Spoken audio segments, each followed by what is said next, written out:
Purple profile pictures going viral on social media. What is it all about? And why should you and I care? Women are sexually assaulted and unalived every day at the hands of their loved ones. In South Africa, an average of 15 women and 3 children are murdered on a daily basis. Last year, about 6,000 women were murdered, a 34% rise compared to the prior year.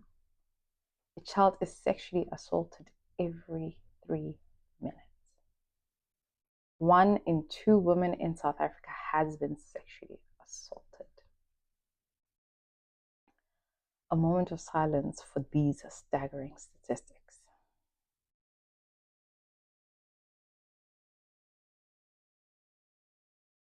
While it is a solidarity protest originating in South Africa for South African women, with staggering statistics on gender-based violence, it is also an outcry to the rest of the world. Who and how can you help? With the world leaders coming together in South Africa to discuss worldwide current issues and making declarations, the world must be on the same page in being as loud as possible and highlighting the injustices that happen in South Africa and the rest of the world.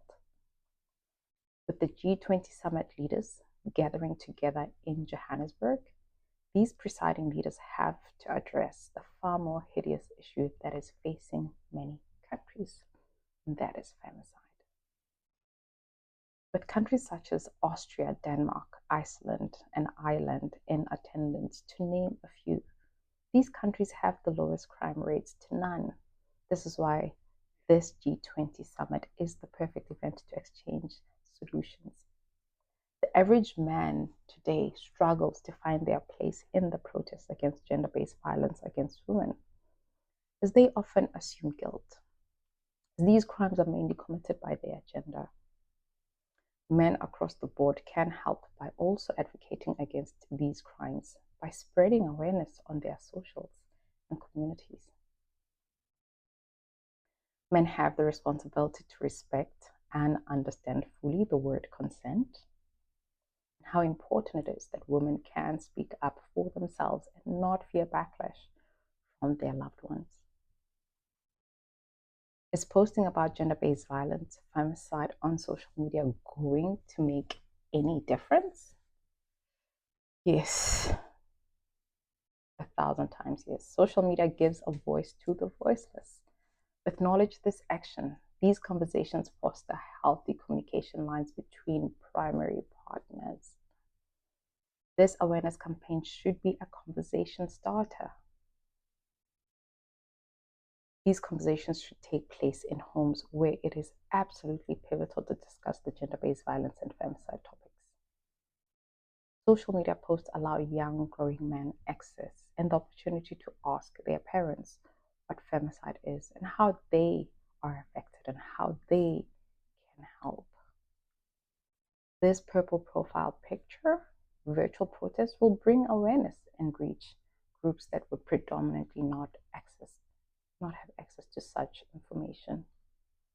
The online protest will encourage South Africa's leaders and the G20 delegates in OR Tambo to not only acknowledge the issues at hand, but to also solution for it. While the G20's goals is economic policy and the financial landscape, the issue of femicide requires a multinational economic action in the form of funds dedicated to eradicating the gender-based violence at its root cause. The exchange of ideas on how other countries have managed to keep their countries safe is crucial for change. Timing is everything, and South African women have taken this time to speak up as the world watches and absorbs South Africa. This is the perfect time to put South Africa and the world in the spotlight, to do something about gender-based violence as the world watches and listens to what our leaders are going to do.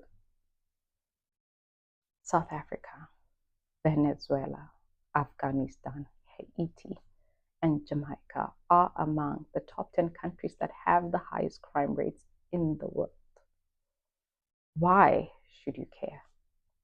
Besides the obvious human right to live and feel safe and protected in one's home country,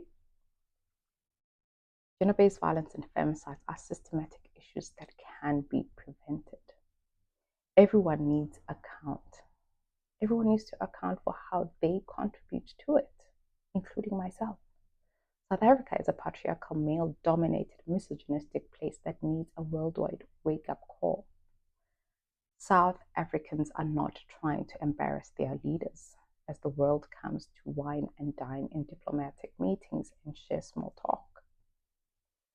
South Africans are taking the opportunity to help bring awareness to the much needed topic.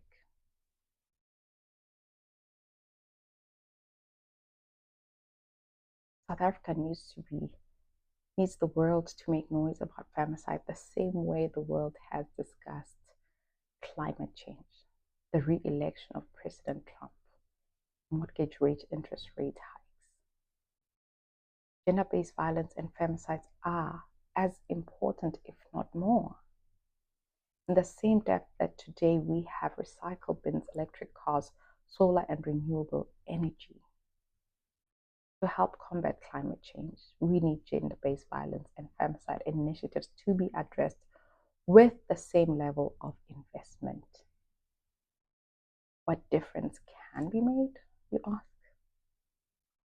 Major organizations, entrepreneurs, business owners have corporate social responsibilities to financially support national issues by making funds available to combat these crimes. The world needs initiatives that will ensure that these crimes don't take place in the first place. We need young men and boys educated in their homes, schools, community centers. We need funding for awareness initiatives and training. We need disadvantaged communities to be funded, and we need these boys engaged in physical activities like sports and physical education. We need libraries, social centers built in areas where resources are slim.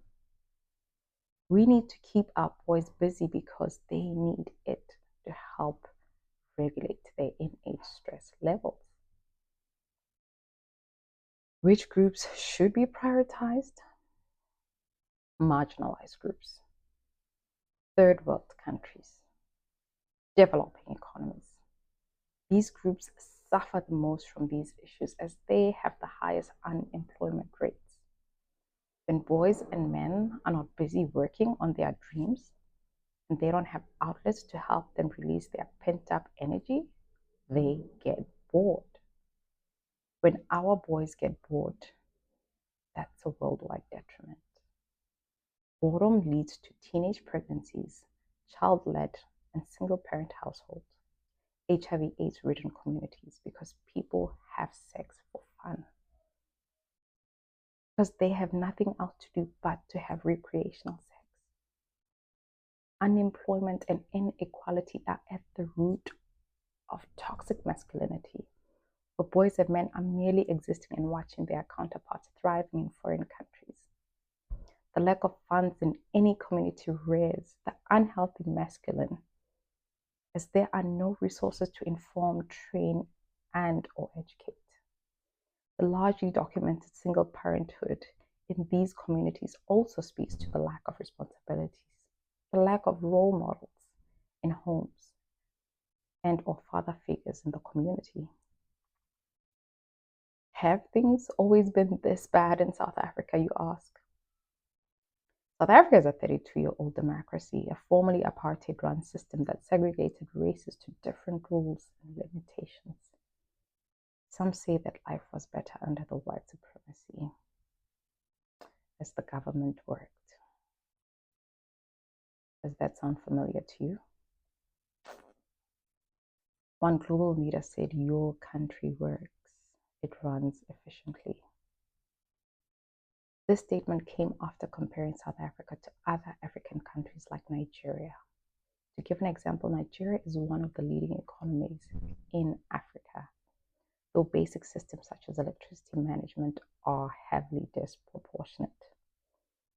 There is a lack of access and its grid is unreliable. As a result, only the ultra wealthy often are the comfortable group that has adequate access to basic needs, while the disadvantaged sit in darkness. While South Africa has its own electricity woes, they have a scheduled outage report that communicates to residents when those power cuts will occur, and as a result, patrons can prepare themselves ahead of time. The emphasis of South Africa being 32 years old should give you context that, like a typical 32-year-old, she is just getting started. She finally knows what she wants. She has made mistakes in her 20s and is finally getting some work done. South Africa is one of the privileged developing countries in the world where there is freedom of speech, unlike countries like the UAE, where false narratives are spread around the world about the country being a safe haven. The mere fact that South Africa has a statistical data platform where citizens can go and reference and be up to date with what is going on in their nation is one of the key indicators that South Africa is doing something right. We have seen the rapid change that the South African political landscape has undergone in recent elections.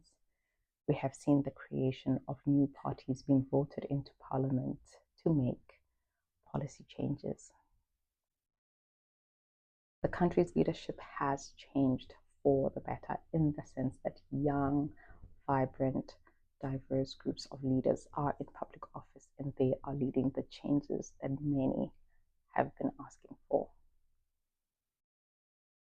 South Africa has come a long way in becoming efficient with providing basic services and building houses in disadvantaged areas.